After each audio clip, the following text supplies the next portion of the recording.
reality. The videotape we received was allegedly provided by a Defense Department subcontractor. It is an important piece of evidence that seems to substantiate eyewitness reports. When we return, more exclusive videotape documenting a UFO incident in Canada. Coming up, reporter Russell Rhodes hunts for Guardian, the mystery man behind these revealing images, and uncovers a town that's a hotbed of UFO activity. It was this huge structure rising up from behind the trees. We've seen a lot of videotapes purporting to be documentary evidence of UFOs, but Russell, what distinguishes this tape you have? We received a tape from an informant known only as Guardian. It's an intriguing tape, not only because of its content, but also because of the way in which it came to our attention. This event caught on videotape has no known explanation. On the left, red flames seem to indicate a landing site for an unfamiliar craft. As remarkable as this videotape is, the real mystery of its origin carries even greater intrigue. The tape arrived at the home of former NASA mission specialist Bob Exler. Now an investigations analyst, Bob is considered an expert in the field of UFO identification. Bob receives hundreds of UFO reports, but his interest was piqued when he noticed that this tape had no return address, only the name Guardian and a thumbprint. Guardian also included these strange photographs.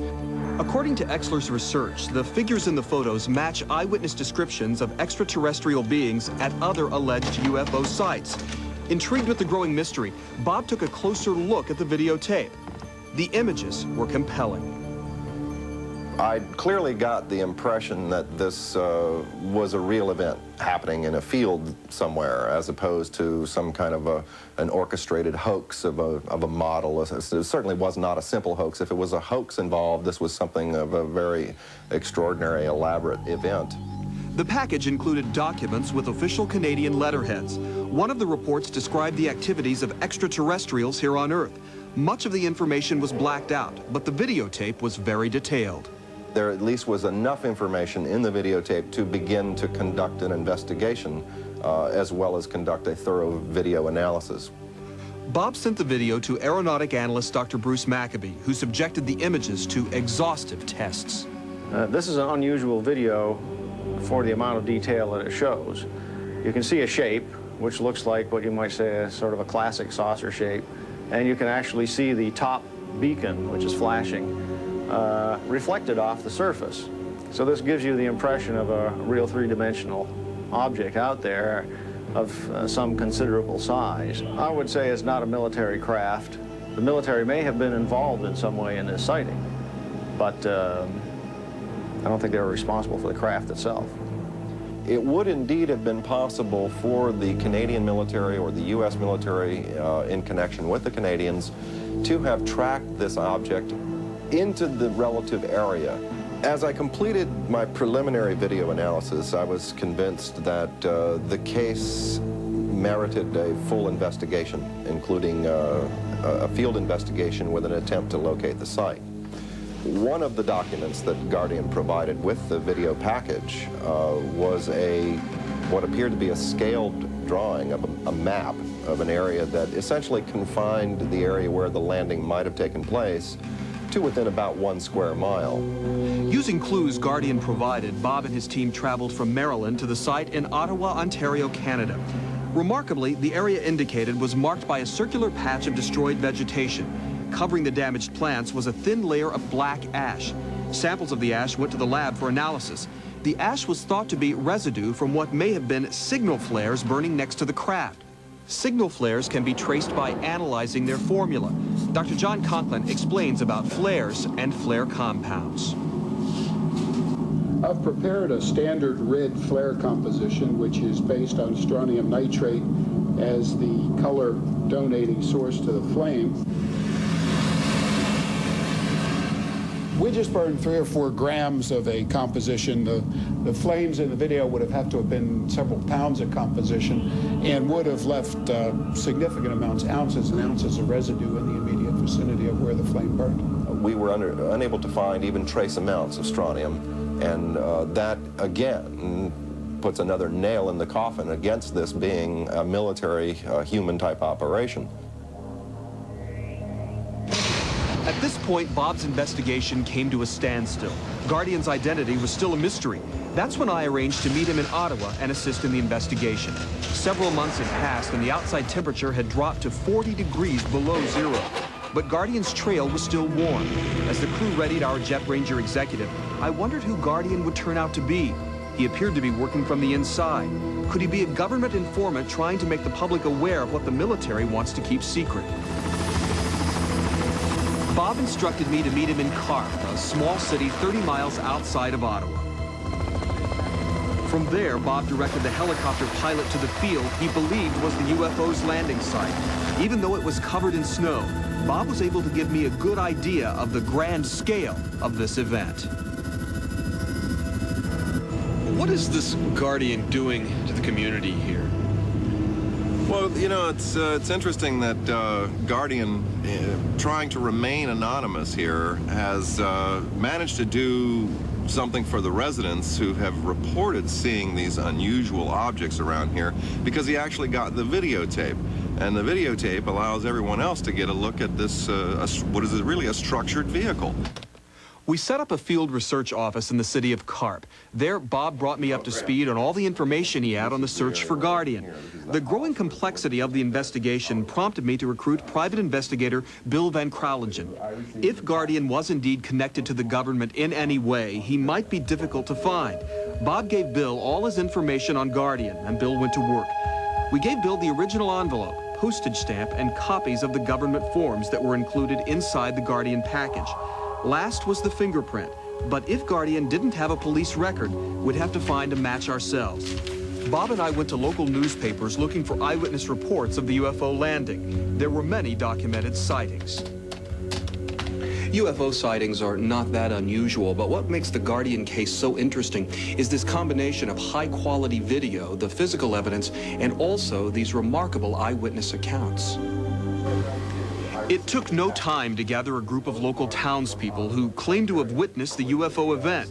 Most were eager to cooperate. After Bob showed them the Guardian tape, each one shared their version of the experience. I thought I had seen some strobing within the light. At that point, it started coming down and at us. And I became more scared. Suddenly in the sky appears a great golden ball with a red halo around it. So I thought, I had no idea what it might be, so I got up and went outside to look for something, and there was nothing there that I could see, so I ignored it. One witness came forward with a detailed description of her encounter. She requested that we hide her identity because of possible repercussions that her testimony might cause. So why don't we... What happened? Well, I saw a light emanating up from behind the tree line, you know, across the way. It was this huge structure rising up from behind the trees. I saw somebody come out of the side upper half of the craft. The skin of the person, I'll call it a person for now, had a glow to it. And as a result, I could see features. This is a photograph taken from the Guardian video. Mm-hmm. Is this the same alien you saw? Well, it certainly, yes. Sarah appeared to have witnessed the Guardian event, but it was her next observation that gave us our most important lead to the real identity of Guardian himself. So at that point, I ran outside to the end of my driveway. I did hear something coming down the road, and I was a little frightened by that. I realized that really it was a car coming down the road without its headlights on. Coming up next, Sarah's lead brings us face to face with Guardian. Could you talk to me about the UFOs? Is he the deep throat of UFO conspiracies? The investigation continues. Now return to Russell Rhodes and the search for Guardian. An informant known only as Sarah has provided a critical new lead, a good description of a car she saw on the night of the alleged UFO landing. Based on this new information, we gave the vehicle's description to our private investigator. He began a background check on all similar vehicles that were in the area that day.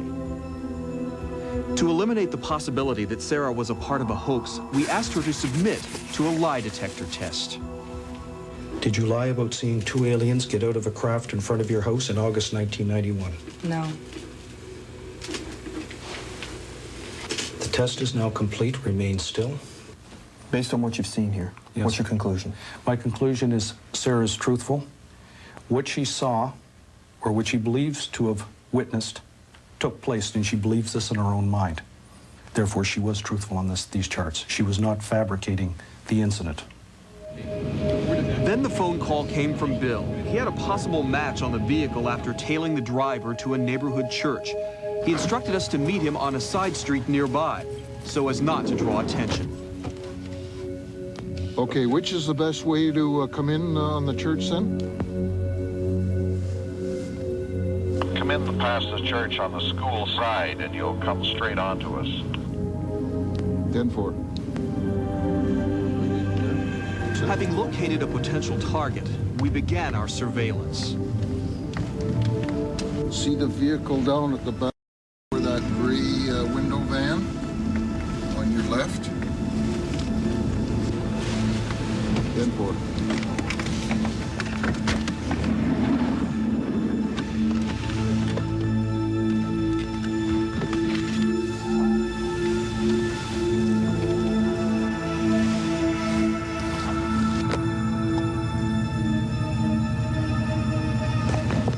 In our primary inspection, we noticed fingerprints on the handle of the door. This could be the link to the true identity of Guardian. If these prints matched his mysterious thumbprint, we would have found the car belonging to Guardian.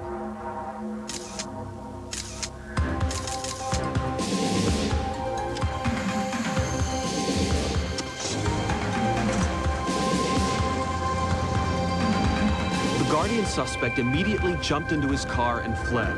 Although we tried, we could not keep up with him. Could this be Guardian? The answer undoubtedly lies in his unique calling card.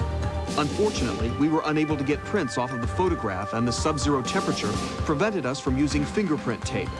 But we had a license plate, and that was traced to a private residence. Our stakeout began. Again, we waited, wondering what secrets Guardian was keeping. What could he know that keeps him in hiding? Our entire mission lay on the doorstep of this quiet house. Unexpectedly, the Guardian suspect pulled up in a different car.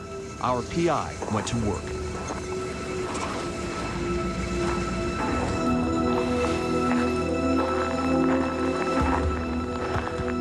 Hi. Yes. Pleased to meet you. My name is Bill Van Krollingen. Could you talk to me about... Just a moment. Could you talk to me about the UFOs? Just a moment, please, if you don't mind. I'll put this away and I'll be right back. Could you talk to me about Guardian?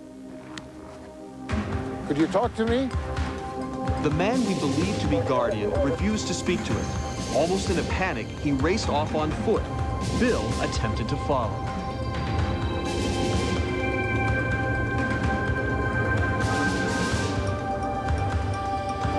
Shortly after that video was taken, Guardian broke through our surveillance net. He escaped at a high speed. We just weren't able to keep up with him. Why is Guardian so afraid to reveal his identity? As long as he remains anonymous, we can't know what secrets he is keeping about UFO activity in his community of Carp, Ontario. The area seems to be a hotbed. No one seems to know why.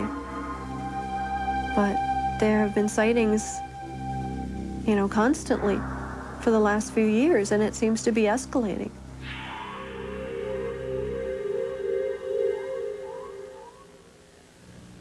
Many people who claim to have knowledge of UFO cover-ups refuse to reveal their identity. It makes confirming their information much more difficult. And until more people are willing to step forward publicly, their credibility will continue to be in question.